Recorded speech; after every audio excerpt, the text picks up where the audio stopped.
오늘 말씀은 복음을 대하는 자세라는 제목입니다. 오늘 본문에서 알 수 있듯이 바울은 복음을 부끄러워하지 않는다라고 했습니다.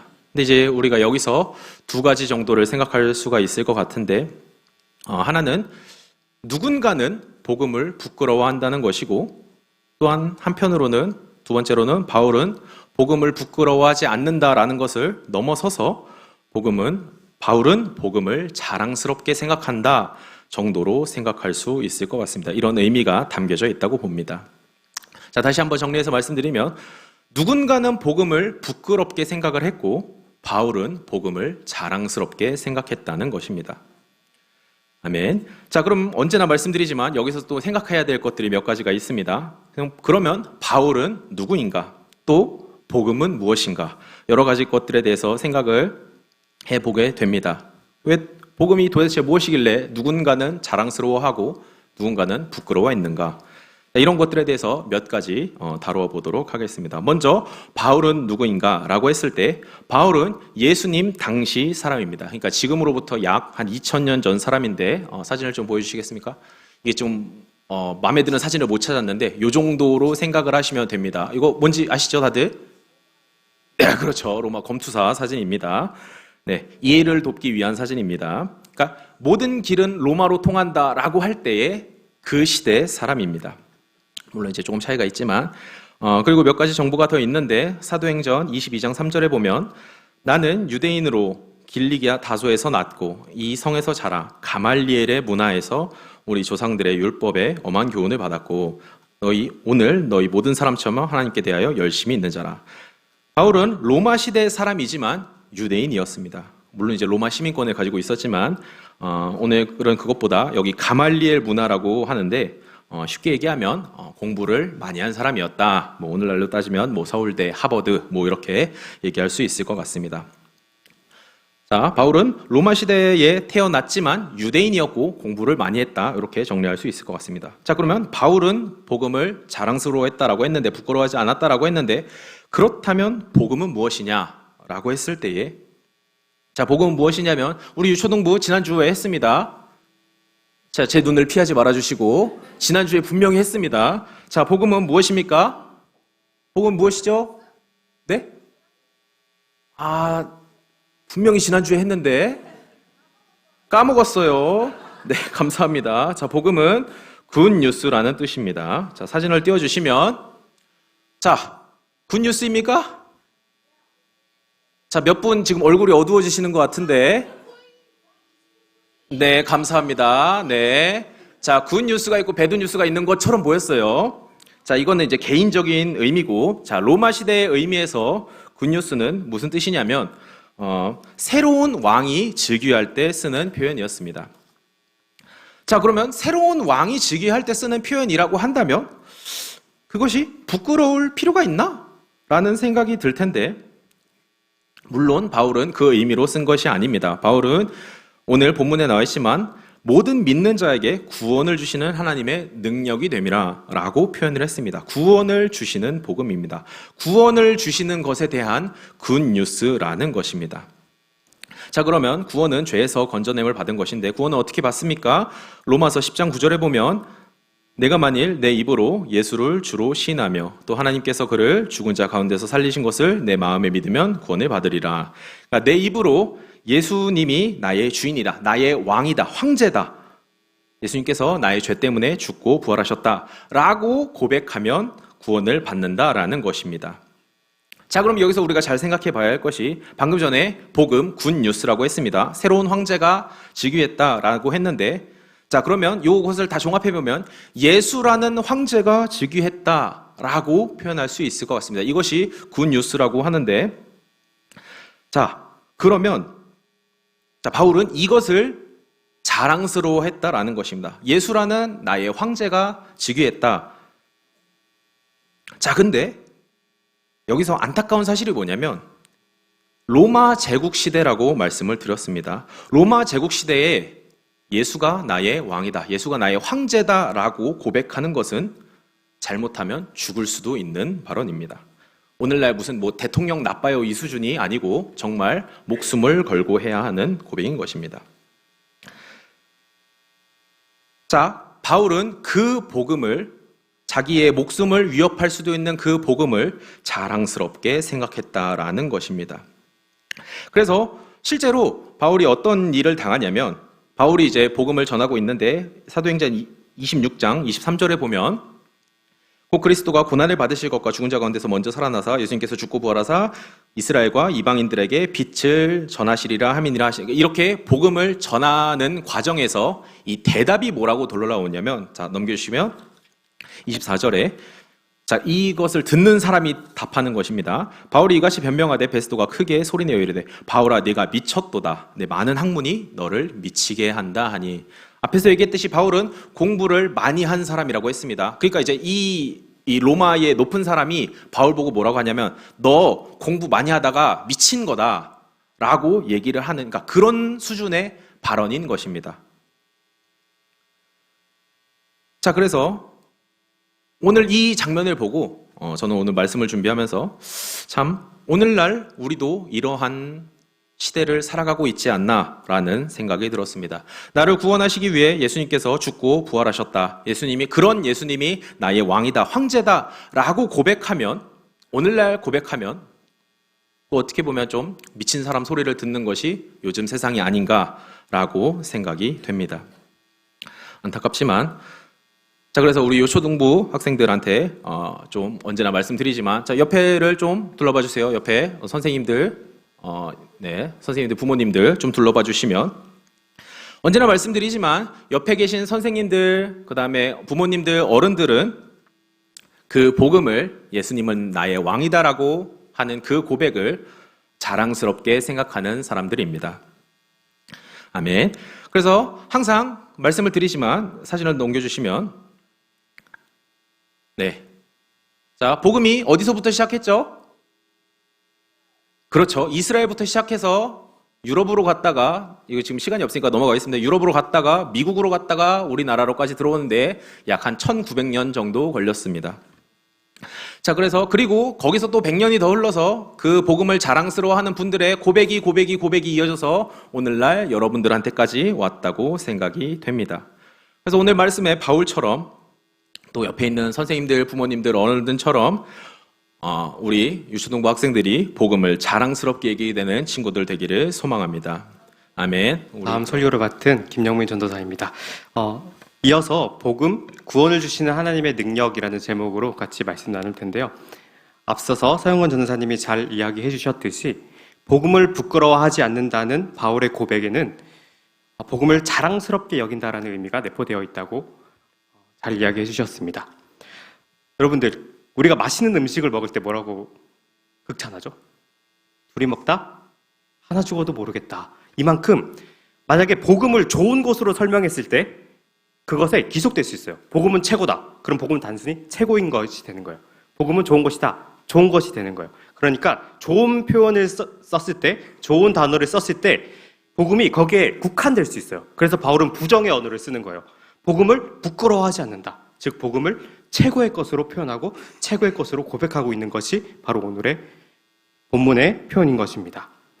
그러면 우리가 복음을 부끄러워하지 않을 수 있는 근거는 무엇일까요? 그 근거가 무엇일까요? 우리 준비된 자막을 같이 한번 읽어보도록 하겠습니다. 시작. 이 복음은 모든 믿는 자에게 구원을 주시는 하나님의 능력이 됨이라. 아멘. 이 복음이 왜 부끄러워하지 않을 수 있는 근거가 되냐면 구원을 주시는 하나님의 능력이 되기 때문입니다. 복음 이꼴 구원을 주시는 하나님의 능력이라는 거예요. 자, 그러면 구원을 주시는 하나님의 능력이 미치는 범위는 어디일까요? 아까 본문을 살펴보았지만 모든 믿는 자라고 기록되어 있습니다. 누구에게 미친다고요? 이 영향이? 모든 믿는 자. 그래서 먼저는 유대인에게요, 그리고 헬라인에게다라고 기록되어 있어요. 특별히 택함 받아 복음의 출발점이 된 유대인들, 그리고 그 복음을 전수받은 이방 헬라 사람들 모두에게 복음을 믿기만 하면 이 구원을 주시는 하나님의 능력이 임한다는 것입니다. 그 능력을 경험할 수 있게 된다는 거예요. 여러분들 다 복음이신 예수 그리스도를 믿으시죠? 네, 아멘. 예수 그리스도를 믿는 자는 예수 그리스도 안에서 한 몸이 됩니다. 죄로 인해 죽을 수밖에 없는 우리는 예수 그리스도 안에서 죄사함을 입고 또한 의롭다함을 입게 됩니다. 또한 예수 그리스도의 부활하심에 참여하여 죽음에서 영원한 생명으로 옮겨지게 됩니다. 예수님께서 승천하실 때 뭐라고 약속하셨죠? 올라간 모습 그대로 다시 올 것이라고 약속하셨습니다. 복음을 믿는다는 것은요, 다시 오실 예수 그리스도를 소망하는 신앙 안에 살아가는 것입니다. 이것이 우리가 믿는 복음의 내용인 것입니다.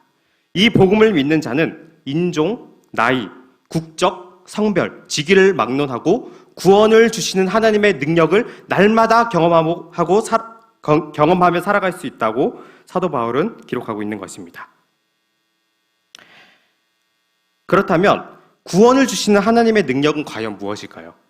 우리가 구원을 주시는 하나님의 능력이 무엇인지 잘 알 때에 바울의 고백이 우리의 고백이 될 것입니다. 로마서 11장 29절을 같이 한번 읽어보도록 하겠습니다. 시작. 하나님의 은사와 부르심에는 후회하심이 없느니라. 아멘.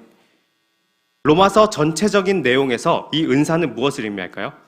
우리가 알고 있는 방언, 아니면 사랑의 은사, 아니면 절제의 은사, 이런 것을 의미하지 않습니다. 물론 은사에 그런 것들이 포함되지만 로마서에서 이야기하고 있는 은사는 구원의 생명과 연결되어 있습니다. 즉 여기서 이야기하는 은사는 구원을 주시는 하나님의 은사를 이야기하고 있습니다. 그런데 그 부르심에는 무엇이 없대요? 네, 하나님의 후회하심이 없다라고 기록하고 있습니다. 만일 여러분들을 하나님이 복음으로 부르셨고 그 복음을 믿게 하셨다면 그 구원은 취소되거나 변함이 없다라는 것을 사도 바울이 이야기하고 있는 것입니다. 이것이 바로 구원을 주시는 하나님의 능력이 되는 것입니다. 하나님이 우리에게 복음을 믿고 구원의 시작을 하게 하셨듯이 구원받은 자로 합당하게 살아가게 하실 것입니다. 그리고 복음을 믿고 하나님의 자녀다운 모습으로 살아갈 수 있도록 우리를 성장시키실 것입니다. 이것이 하나님의 능력이라는 거예요. 그리고 예수님께서 다시 오셨을 때 우리는 하나님의 능력 안에서 완전한 구원을 입게 될 것입니다. 구원의 시작, 구원의 마침, 이것이 우리에게 구원을 주시는 하나님의 능력이다라고 로마서에서 사도 바울은 이야기하고 있습니다. 그렇기 때문에 우리에게 복음은 부끄러운 것이 아니요 영원한 확신이 되며 영원한 자랑거리가 되는 것입니다. 그러나 복음의 능력을 모르는 사람들에게 복음은 어떤 것일까요? 미련한 것이다, 어리석은 것이다 라고 분명히 성경이 기록하고 있습니다. 예수님을 믿지 않는 저의 친구 중 한 명이 저에게 갑자기 메시지를 보내왔어요. 어떤 메시지였냐면 예수 그리스도를 믿는 사람들 교회를 풍자하는 메시지를 저에게 보냈어요. 그러면서 예를 들어 헌금하는 것, 그리고 여러분들 쉬어야 되는데 이 자리 가운데 나와왔죠. 왜 그런 멍청한 행동을 하느냐, 이렇게 풍자하는 메시지를 저에게 보냈습니다. 그래서 저는 친구에게 네가 교회나 그리스도인에 대해 오해하고 또 편견을 가지고 있는 것 같다라고 하며 복음에 대해 변호했던 기억이 있습니다. 여러분, 이처럼 세상은 복음을 믿는 우리들을 조롱합니다. 그러나 거기에 개의치 않기를 바랍니다. 복음을 알지 못하는 자들에게 복음은 미련한 것이지만 나에게는 구원을 완성시키는 하나님의 능력이 되기 때문에 우리는 복음을 부끄러워하지 않고 복음을 자랑할 수 있게 되는 것입니다. 복음은 따라서 우리에게 가장 큰 보물이 됩니다. 여러분, 거기서 그치면 될까요? 안 됩니다. 우리는 한 발자국 더 나아가야 돼요. 복음을 모르는 우리 주변의 친구, 선생님, 가족, 직장 동료들이 있다면 그들이 하나님의 능력을 알지 못하는 것에 대해 우리는 불쌍히 여겨야 돼요. 긍휼한 마음을 가지고 있어야 된다는 것입니다. 그래서 그 불쌍한 마음을 가지고 복음을 전해야 되는 거예요. 하나님의 능력을 몰라 부끄러움을 당하고 하나님의 능력을 몰라 구원받지 못하는 저들을 향하여 복음을 전하고 기도하는 마음을 우리가 가지고 있어야 된다는 것입니다. 우리 중고등부 친구들 6월 9일에 어떤 날이 있죠? 고기가 중점이 아닌데, 네, 우리 VIP 초청 잔치가 있습니다. 네, 우리 복음은 항상 빵과 같이 가기 때문에 고기를 먹는 것도 굉장히 중요한 메시지죠. 그렇지만 더 중요한 것은 예수 그리스도에 대한 복음을 전하는 VIP 초청 잔치가 있다는 것입니다. 여러분들 친구들에게 복음을 전했을 때 그것을 듣고 오고 또 복음을 들었으나 오지 않는 것은 우리의 힘으로 할 수 없어요. 그것은 하나님의 주권 아래 달려 있습니다. 그러나 우리에게 맡겨주신 사명을 우리가 다해야 돼요. 우리가 부끄럽게 여기지 않고 자랑스럽게 여기는 복음을 우리는 결과가 어떠하든지 간에 전해야 된다는 거예요. 그래서 여러분들이 VIP 대상자를 정해놓고 무엇을 해야 될까요?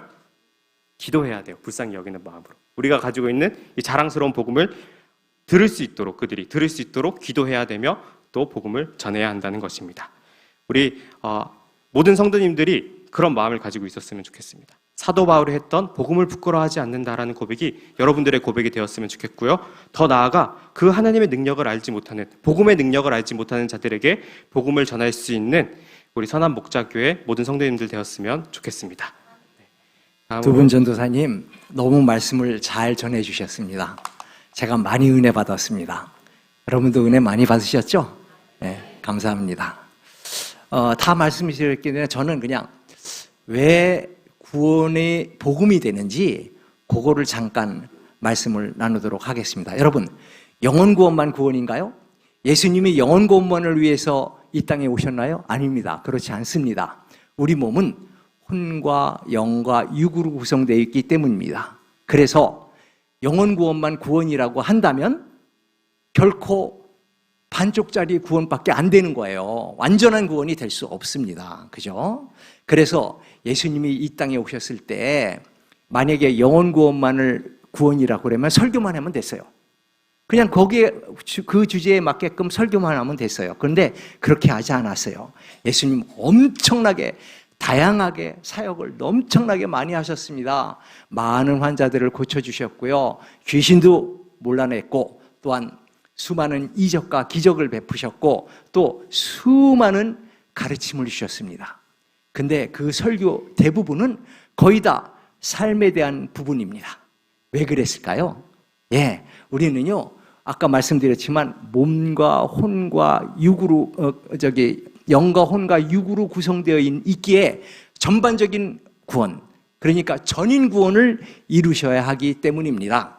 전인 구원이 뭘까요? 전반적으로 우리 삶에 대한 모든 문제로부터의 전반적인 구원, 그것을 얘기하는 것입니다. 그러므로 우리 아까 두 분 전도사님이 잘 하셨지만 구원은 정말 기쁜 겁니다. 왜냐하면 전반적인 삶으로부터 구원이기 때문에 너무너무 좋은 것입니다. 그래서 저는요, 구원을 받는 것이라고 생각하지 않습니다. 누리는 것이라고 생각합니다. 그죠? 누리는 거예요. 그래서 자랑스러운 건 아니겠습니까? 이는 마치 택배와 같습니다. 우리 청소년들이, 우리 어린이들이 엄마한테 땡깡 펴서 나이키 신상을 받았다고 칩시다. 그러면 그 박스된 그 나이키 박스를 그냥 책상 위에 올려놓고 가만히 보고 있나요? 아닙니다. 총알 같은 속도로 언박싱해서 또 빛의 속도로 가서 그 신을 싣고 나갑니다. 왜 그럴까요? 친구들에게 자랑하려고요. 티내지 않게 살짝 이렇게 다리만 드는 거예요. 근데 만약에 아둔해서 친구가 그걸 모르는데 뭐라고 얘기할까요? 왜 신발이 무겁지? 그렇게 얘기할 수도 있어요. 맞습니다. 그래서 생각나는데요.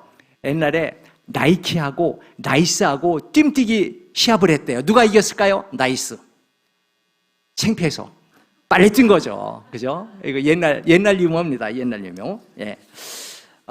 그렇듯이 구원은 자랑하는 것입니다. 누려야 하는 것입니다. 너무 좋은 것이니까. 우리 삶의 모든 문제로부터의 구원이기 때문입니다. 자, 여러분, 우리 삶의 모든 문제가 뭘까요?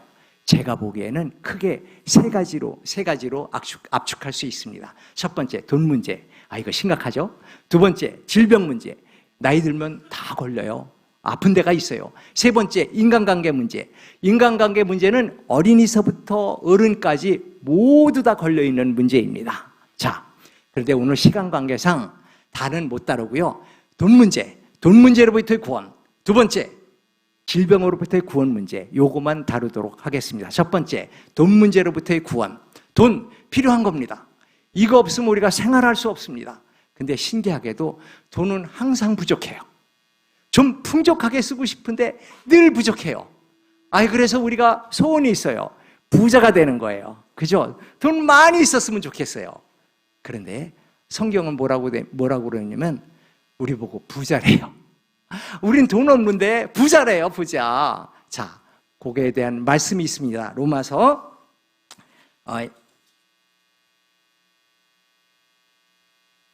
8장 32절.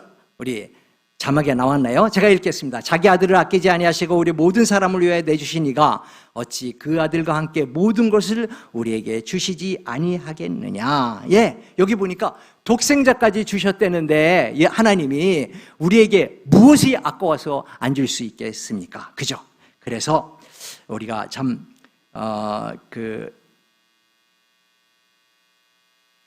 외아들까지 주셨으니까 우리가 생각한 부자입니다. 그죠? 성경에서 부자라고 하니까 부자예요. 그런데 그게 맞아요. 왜냐하면 돈이 많아서가 아니라 정말 부자라 그렇습니다. 정말 부자라. 제가 생각하기에는 부자는 두 종류가 있습니다. 하나는 자기 것만 챙기고 베풀지 않는 사람, 자기 것만 욕심내는 사람. 두 번째 부자는 비록 부족할지라도 남에게 베푸는 사람, 남을 도와주는 사람. 첫 번째 부자의 손은 이렇게 생겼습니다. 꼭 쥐고 있습니다. 절대로 안 줍니다. 그 첫 번째 부자고요. 두 번째 부자의 손은 늘 이렇게 있습니다. 항상 남을 도와줍니다. 물론 자기 것도 챙기지만 남을 위해서 늘 손을 벌리고 있습니다. 여러분이 하나님이라면 누구에게 돈을 주겠습니까? 첫 번째, 두 번째. 그렇습니다. 너무 잘하세요. 두 번째입니다. 두 번째. 왜냐면 첫 번째 부자에게는 뭘 주더라도 손을 움켜쥐고 있기 때문에 복이 흘러. 그러나 두 번째 부자에게는 주시면 받을 수 있잖아요. 늘 비어 있으니까, 늘 가난한 마음이니까, 그러면서 늘 불쌍한 이웃들을 도와줄 수 있으니까. 그래서 우리가 부자인 겁니다. 자, 이거 어릴 때부터 훈련해야 한다고 봅니다. 특별히 청소년, 어린 유정부터 다 부족 훈련해야 한다고 합니다. 그러면 적어도 물질에 매여 살지는 않습니다. 사람들 사는 거 가만히 보세요. 일평생 돈 그렇게 살다가 불쌍하게 가요. 돈의 노예로 살다니까요. 그런데 이거 어릴 때부터 훈련하면 적어도 돈의 노예로부터 구원받고 또한 돈 문제로부터 완전히 해방되면서 살 수 있습니다. 이거 믿으시기 바랍니다. 어릴 때부터 이거 잘 명심해서 남한테 줌으로 받는. 그래서 예수님이 그랬잖아요. 너희가 대접을 받고자 하면 먼저 대접하라 이랬잖아요. 이게 진리입니다. 그래서 모든 사람이 부자로 사는 우리들이 되기를 간절히 바랍니다. 두 번째, 질병으로부터 구원. 저도 나이가 먹어서 여기저기 아픕니다. 제가 어렸을 때는 어른들이 아이고 이런 걸 이해를 못했어요. 근데 제가 어른이 되니까 아이고 나도 그러고 있어요. 그래서 내가 왜 이렇게 아픈가? 그래서 과연 사복음서에 예수님의 치유 사건이 얼마나 많이 나왔나 한번 찾아봤어요. 그랬더니요, 사복음서에 예수님의 치유 사건이 도배되어 있어요. 얼마나 많은지요? 한 장 걸로 한 장. 한번 찾아보세요. 마태마가 누가 복음보면 예수님의 치유 사건이 없는 게 없어요. 어떤 장에는 막 두 번, 세 번 엄청나게 나와요. 왜 그랬을까요? 예수님이 너무 많은 사람들이 아파. 이 세상에 와서 보니까 질병이 너무너무 아파. 지금 너무너무 많아. 그 당시에는 병원이 없었잖아요. 그러니까 다 예수님이 오시니까 다 예수님 때 오는 거예요. 그러니까 예수님이 다 고쳐주셨어요. 정말 예수님은 온 사람 한 사람도 거절하지 않았습니다. 다 고쳐주셨습니다. 근데요, 우리가 생각해 볼 일이 있는데 예수님이 그 당시만 고쳐주시고 이걸로 끝. 이제 내 사역 끝났다. 그리고 훌쩍 하늘나라로 올라가셨다고 쳐요. 그러면 그 질병이 우리에게는 고쳐질까요? 안 고쳐질까요? 안 고쳐집니다. 절대로 고쳐질 수 없습니다. 그런데 예수님은요, 가만히 생각해 보시니까 질병이 너무 많으니까 안 되겠다. 내가 가더라도 질병은 이 땅에 계속 있을 거니까, 아픈 사람들은 계속 있을 것이니까 내가 고쳐줘야겠다. 그러면서 말씀하신 것이 채찍에 맞음으로 너희는 나음을 입었도다 라는 말씀입니다. 이거 믿으시기 바랍니다. 나음을 입었도다 라는 말은 헬라어 동사의 시제가 부정과거입니다. 부정과거는 뭐냐면 정함이 없는 동작, 그러니까 지금도 계속되고 있는 치유, 이것을 얘기하고 있는 것입니다. 그러니까 굳이 우리 문법에는 없지만 그것을 얘기한다고 그러면 과거, 현재, 미래, 완료, 진행형이라고 생각할 수 있습니다.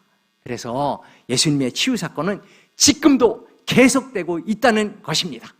이거 그래야 됩니다. 그래야 우리 구원도 유효합니다. 왜냐하면 예수님이 당시에 사람들만 구원해주고 치료해주고 갔다면 그걸로 끝이면 안 됩니다. 그러면 예수님이 당시의 사람들을 구원해주는 거하고 똑같거든요. 그럼 우리 구원은 어떻게 해요?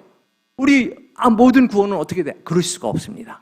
그래서 예수님의 치유 사건은 살아계셨기 때문에 지금부터 그때부터 현재까지 계속해서 유효한 것입니다. 예, 그래서 이것을 믿으시기 바랍니다. 믿는 대로 될 것입니다. 그죠? 예수님을 구세주로 영접하면 우리가 구원받죠. 예수님을 치유자로 영접하면 우리가 치유받는 거예요. 예, 이것을 꼭 믿는 저와 여러분이 되기를 바랍니다. 그래서 우리가 할 일은 예수님이 우리 질병을 담당하셨다는 사실을 인정하고 받아들이는 거예요. 그것만 받아들이면 됩니다. 사실은 믿음의 차원이 아닙니다. 받아들이는 차원입니다. 무슨 말입니까? 예, 물론 병원에 가서 치료도 병행해야 됩니다. 그러나 그것이 주가 아니라는 것입니다. 그것은 보조입니다. 왜냐하면 주는 하나님의 치유거든요. 왜냐하면 보조는 그 의사들의 치료인데 의사들이 실수도 할 수 있잖아요. 그죠? 그거 완벽한 게 아니에요.